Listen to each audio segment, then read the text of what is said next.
The farmer mixes ammonia and air in a rusted barn, 1913, and doesn't know he's just written the recipe for every bomb that will shatter Europe.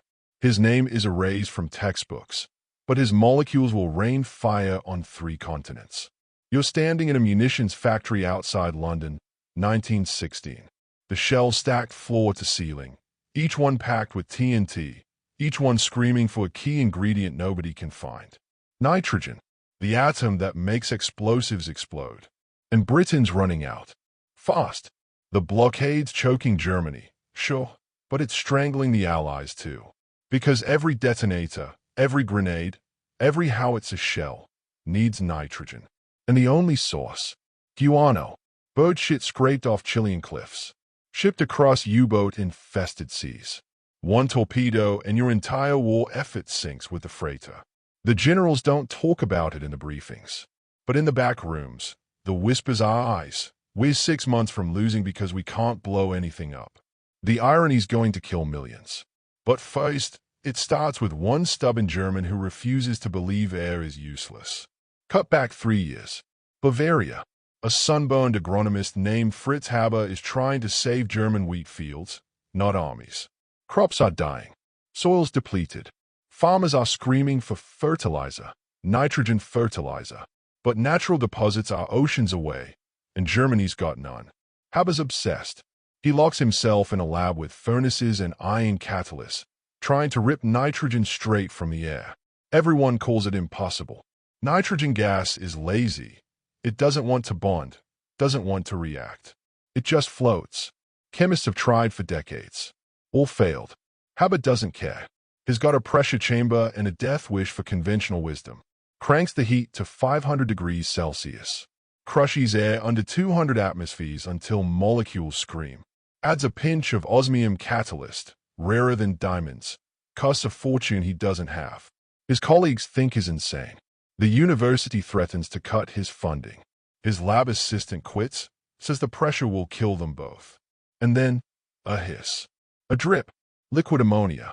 3 hydrogen atoms clamped to 1 nitrogen. Synthesized from nothing but sky. Haber stays at the beaker. His hands are shaking. He's just cracked the code that stumped chemistry for a century. He repeats it. Again. Again. It works every time. But the yield is pathetic, drops per hour. Barely enough to wet a handkerchief. The university laughs. Interesting experiment, Herr Haber. Utterly useless at scale. But there's one man who sees the future dripping in that beaker. Karl Bosch, chemical engineer at BASF. Built like a linebacker, mind like a Swiss watch. He hears about Haber's miracle drops and doesn't see a curiosity. He sees a factory. Bosch knows pressure vessels, knows metallurgy, knows how to take a lab trick and turn it into an industrial titan. He visits Haber's cramped laboratory in 1909, studies the apparatus, does the math in his head while Haber's still explaining. I can build this, Bosch says. Big enough to change Germany. Haber blinks. How big? A building. 5 stories. Reactors that eat tons of air per hour. The problem is the pressure. 200 atmospheres will shred normal steel like tissue paper. Bosch needs to invent new alloys. Need to design valves that won't blow. Needs to solve 100 engineering nightmares that don't have answers yet. BASF gives him a blank check and holds its breath. The board thinks it's a gamble. Bosch knows it's destiny. 2 years of hell. Explosions in the test facility. Workers killed when vessels rupture. Bosch doesn't sleep. He's welding steel at 3 a.m., recalculating pressure tolerances, firing engineers who can't keep up. Haber visits the construction site and barely recognizes his little process. It's a monster now. Towers of scorching metal. Pipes thick as tree trunks. The roar of compressed air like a caged hurricane. September 1913. Uppau, Germany. The first Haber-Bosch plant goes online. The reactor chamber glows cherry red. Air and hydrogen scream through iron catalysts. And out the other end, ammonia. Not drops. Tons. Liquid gold pouring into tanks. BASF ships it to farms across Germany. Crop yields explode. Wheat fields turn green for the first time in years. Newspapers call Haber a hero. The Kaiser pins a medal on his chest. Nobody notices the shadow behind the curtain. Ammonia isn't just fertilizer. It's the precursor to nitric acid. And nitric acid becomes TNT, becomes dynamite, becomes the explosive guts of every artillery shell in existence. Haber knows. He's always known. He just didn't say it out loud. Yet, August 1914, the guns open up. World War I detonates across Europe and everyone's scrambling for shells. Germany's supposed to collapse in months. They've got no nitrate mines, no guano, no way to keep the bombs rolling. British strategists are smug. Blockade the ports. Starve their factories. By Christmas they'll be throwing rocks. The German General Staff is panicking. Quietly. The WWII has enough conventional nitrate stockpiles for maybe 6 months of war. After that, nothing. The Chief of the General Staff, Helmuth von Moltke, summons his logistics officers. How long can we sustain artillery operations? Spring 1915, General bust. Then we out. Von Moltke's face goes gray. And then we negotiate surrender, or fight with bayonets. But someone mentions the Haber-Bosch plant, mentions ammonia, mentions conversion. Von Moltke doesn't understand chemistry, but he understands unlimited. Can it be weaponized? The chemists nod. Ammonia to nitric acid to TNT. We just need to retool some of the output. Do it. Now. All of it. Within weeks, BASF pivots. The ammonia plant's meant for bread-start feeding bomb factories instead. Bosch builds 2 more reactors, then 5, then 10. The Apow facility runs triple shifts. Workers collapse from heat exhaustion. The reactor rooms are 120 degrees, the air thick with chemical stink. But the ammonia keeps flowing, converted to nitric acid in vast oxidation chambers. The acid eats through steel vats, scars lungs, but nobody stops. From there it's synthesized into TNT, picric acid, amytol, the explosive cocktail in every shell screaming over the trenches. Germany's blockaded, cut off from Chile, from the world. And it doesn't matter. They are printing nitrogen from air. Infinite ammo. British intelligence is baffled. Convoy captains report sinking German freighters and finding nothing. No nitrate shipments. No guano. No smuggled powder. Where the hell are the shells coming from? London finally intercepts a memo. A chemist defector spills the secret. Haber. Synthetic ammonia. They don't need imports anymore. The Admiralty room goes silent. Someone drops a pen. Churchill, still First Lord, leans forward. You're telling me they're making explosives from air? From air and pressure, sir. Unlimited supply. Churchill's jaw tightens. Then we're not starving them out. We're just starving ourselves. Because Britain's in the same nitrogen trap. Worse, actually. The Royal Navy's burning through cordite, the propellant in every naval shell. And cordite needs acetone to stay stable. Britain's been importing it from wood distilleries, but demands swallowing supply. The Admiralty's rationing shells. Battleships are holding fire to conserve ammo. Admiral Jellicoe warns Churchill, "Give me acetone or I lose the Grand Fleet." Churchill summons every chemist in the Empire. "I don't care how. Find me acetone." Most shrug. "It's a distillation problem," they say. "Needs more wood, more time. Can't be rushed." But there's one oddball in the corner. A Zionist biochemist named Chaim Weizmann. He's not a weapons guy. He's been tinkering with bacteria, little bugs that eat sugar and piss out chemicals.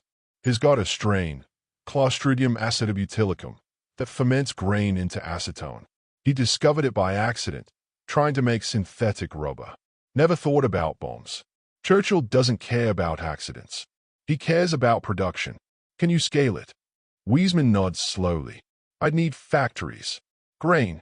Fermentation tanks the size of buildings. You'll have them. How fast? 6 months. You have 4. Weizmann works miracles. By spring 1916, British distilleries are brewing acetone by the ton. Not from wood, from corn mash and bacteria. It's biological warfare in reverse, harnessing life to make death. The acetone feeds cordite production. Cordite feeds shells. Shells feed the Somme, Jutland, Passchendaele. The Royal Navy stops rationing. Jellicoe's battleships roar back to full salvos. Churchill's so grateful he'll later help Weizmann birth Israel. The Balfour Declaration is partly payment for acetone. But that's another war.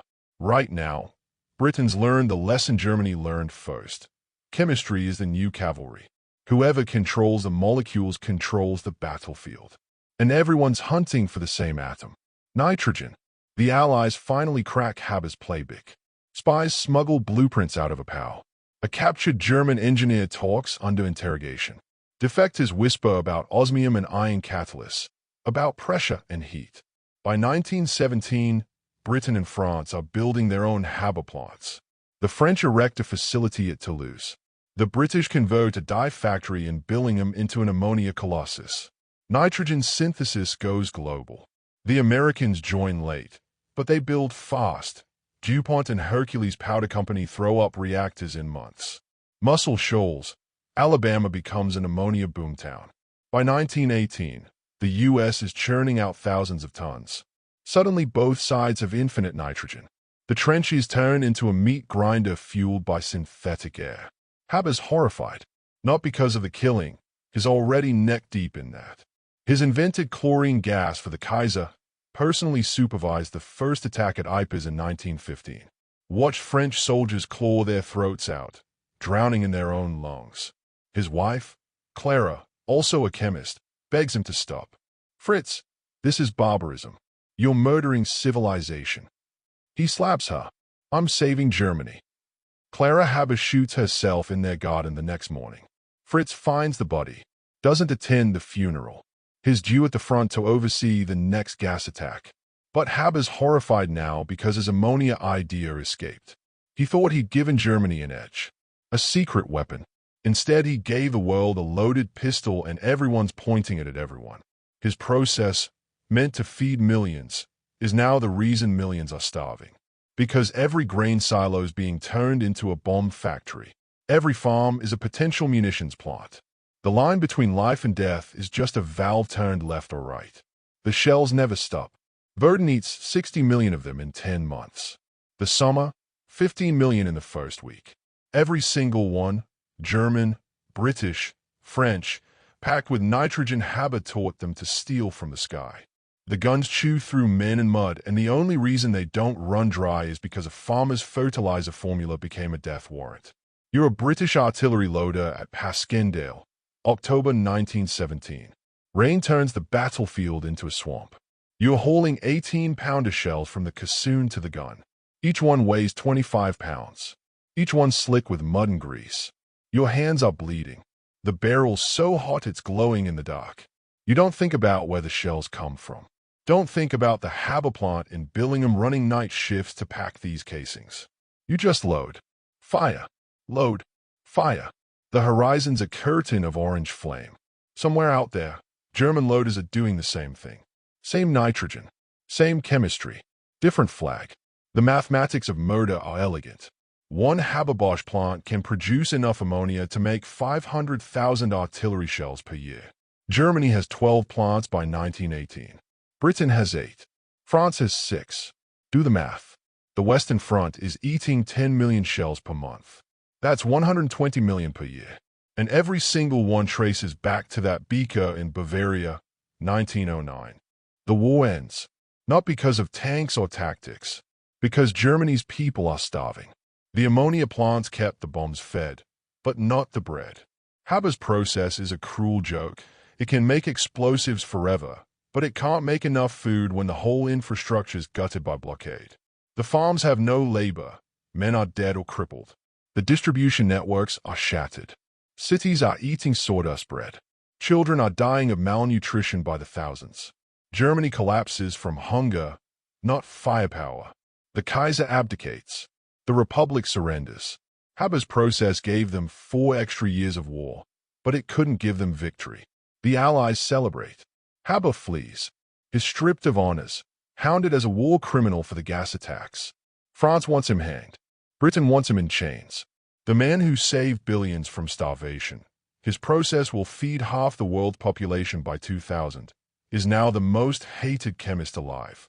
He wanders Europe under fake names. Sweden offers him asylum, but he's too broken to accept. His second wife leaves him. His colleagues shun him. He dies in Basel, 1934, alone in a hotel room. Heart attack. Some say it was broken spirit as much as broken heart. The Nazis are already in power. They'll later use his chemistry to make Zyklon B, the gas that kills in chambers. Some of the victims will be his own relatives, aunts, and cousins who didn't flee Germany in time. The hydrogen cyanide that murders them is a cousin to the ammonia process. Same principles. Same relentless chemistry. Haber's buried without ceremony. Barely a footnote in the papers. But here's the thing nobody tells you. Haber's process didn't just win World War I for both sides. It ensured World War II. Because Germany learned the lesson too well. Synthetic nitrogen means you don't need imports.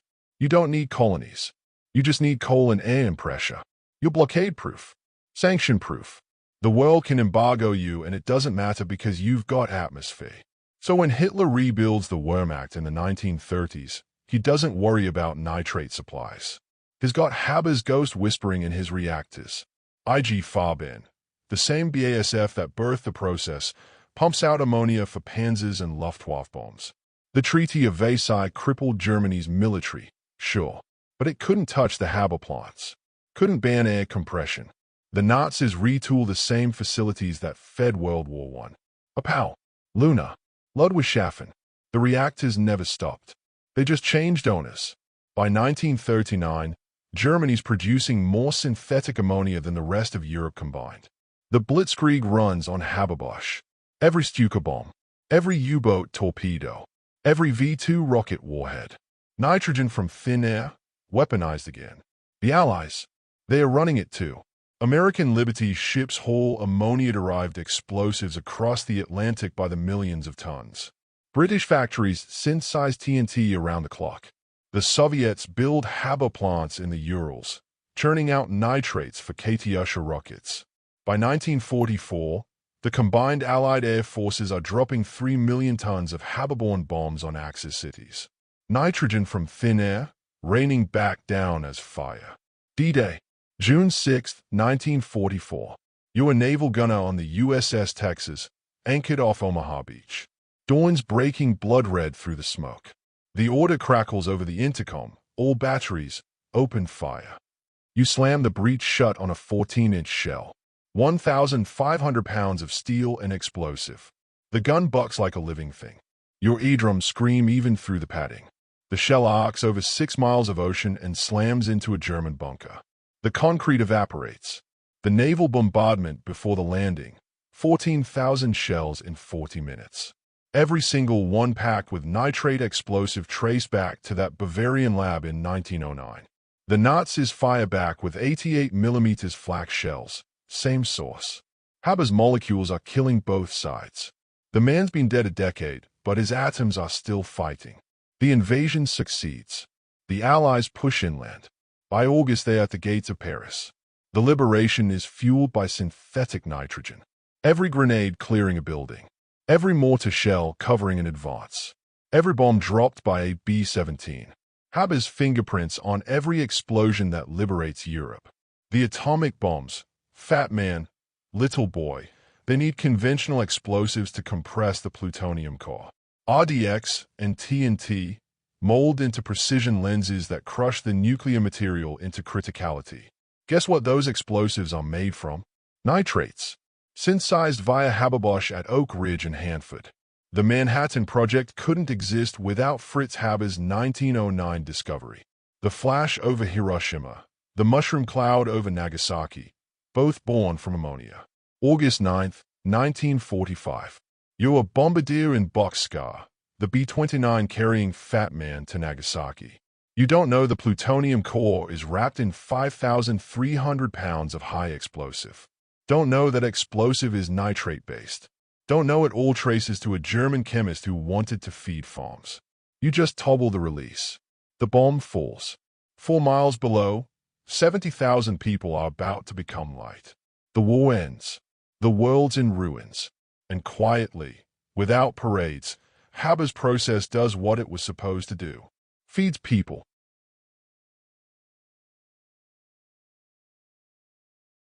The Green Revolution. 1960s, Norman Borlaug breeds miracle wheat in Mexico, dwarf strains that don't topple under heavy grain. But the wheat needs nitrogen. Massive amounts. More than soil can provide. Borlaug knows the answer before the question finishes. Synthetic fertilizer. Hababosh. He partners with chemical companies to flood Indian and Pakistani farms with ammonia-based nitrate. The harvests explode. Famines that should have killed millions just don't happen. India goes from begging for food imports to exporting grain. Pakistan feeds itself for the first time in modern history. China builds haba plants and rice yields triple. By the 1980s, half the world's crops are fed by synthetic nitrogen. Borlaug wins the Nobel Peace Prize. He thanks Haba in his speech. Most people don't know the name. Today, right now, half the nitrogen in your body came from a factory, not soil. The proteins in your muscles, the DNA in your cells. Synthetic. 3 billion people alive right now owe their existence to a process invented to make bombs. Haba wanted to feed Germany. He ended up feeding half of Earth. But here's the razor's edge. We're addicted. Global agriculture uses 110 million tons of synthetic nitrogen fertilizer annually. If the Haba plants shut down tomorrow, every reactor, every facility, half the world starves within a year. Maybe less. We built civilization on a foundation of compressed air and iron catalysts. 70% of global protein intake depends on it. Your breakfast cereal, your chicken sandwich, your tofu, all fed by ammonia. And it's still the same chemistry. Flip a switch, fertilizer becomes ammo. Every reactor is dual use. Every ammonia plant is a dormant arsenal. The process doesn't care. Nitrogen bonds the same whether it's growing corn or leveling cities. Post 9/11. Homeland Security realizes ammonium nitrate fertilizer, Hababosh product, is the bomb maker's favorite. Oklahoma City. The Bali nightclub. Dozens of terrorist attacks. The ingredient is legal, sold at every farm supply store. You can't ban it without collapsing agriculture. So it's tracked, monitored, reported, but never stopped. The same stuff feeding your dinner could pack a truck bomb. The chemistry of life and the chemistry of death are the same damn thing. Haba proved it. We're still living the proof. Present day. Russia's invading Ukraine. The cruise missiles slamming into Kiev apartment blocks. Nitrate explosives. Haba-derived. The artillery shells turning Bakhmut into moonscape. Same source. Ukraine fires back with NATO-supplied howitzers, 155mm rounds packed with IMX-104, a modern explosive compound. Still requires nitrogen. Still Hababosh at the root. The Russian plants that make fertilizer for Siberian wheat fields are the same plants that make ammunition. Dual use. When sanctions hit, Russia just redirects the output. Less fertilizer, more bombs. Ukraine does the same with allied supplies. The line between feeding a nation and arming it is just a valve. Meanwhile, China's building Haba plants in the South China Sea. Mongolia, Africa, officially for agriculture. But every chemical engineer knows the truth. You can retool in weeks. The world watches and says nothing because everyone's doing it. The U.S. has 30 major ammonia synthesis facilities. Most are civilian. All could be military in a crisis. We're living in Haba's world, a planet armed by air. And the twist, the real knife. Fritz Haber never got rich. He died penniless, hated, in exile. The Nobel Prize he won in 1918, reviled, protested, called blood money by half of Europe, didn't save him from obscurity. His patents, BASF owned them. His royalties, spent on legal fees fleeing war crime charges. His legacy, forgotten by everyone except chemists and historians. But his process, it's still running. Right now, this second, somewhere a reactor is screaming at 500 degrees Celsius, crushing nitrogen into ammonia under pressures that would flatten your skull. Could be in Texas, feeding feedlots. Could be in China, feeding missiles. Could be in India, feeding children. The atom doesn't care. It just bonds. And we just keep feeding it into the machine. Every human alive today has Haba's molecules in their blood. You're built from synthetic nitrogen. Your thoughts run on amino acids assembled from ammonia. You owe your existence to a process created to kill. That's not metaphor. That's biochemistry. The farmer who mixed ammonia in 1913 thought he was saving crops. He was. But he also wrote the recipe for every war since. His formula is in the soil feeding your dinner and in the shell that levels a city. In the vaccine saving your child and in the bomb killing someone else's. You can't untangle them. Haber approved it in fire and famine and 1 billion tons of synthetic grain. There's a monument in Karlsruhe, Germany. Small. Marble. Nobody visits. It reads, Fritz Haber, 1868 to 1934. Chemist. No mention of a Nobel. No mention of the war. No mention of the billions fed or the millions killed. Just a name and dates.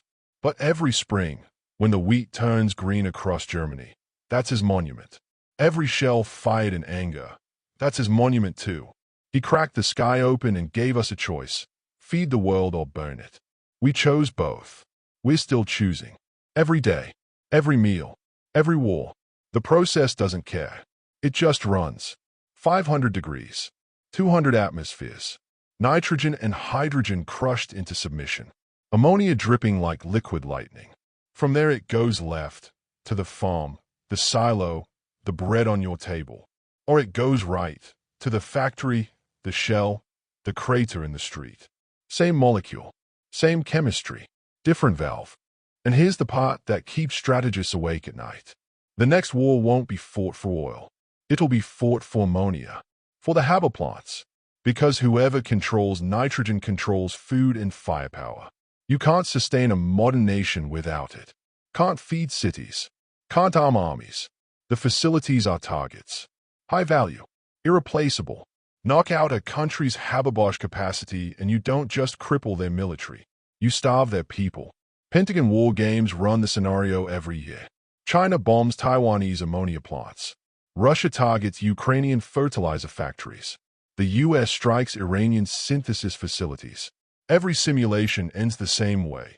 Famine within months, societal collapse within a year. Because we built everything, agriculture, industry, defense, on a foundation of synthesized air. And the foundation's fragile, concentrated, vulnerable.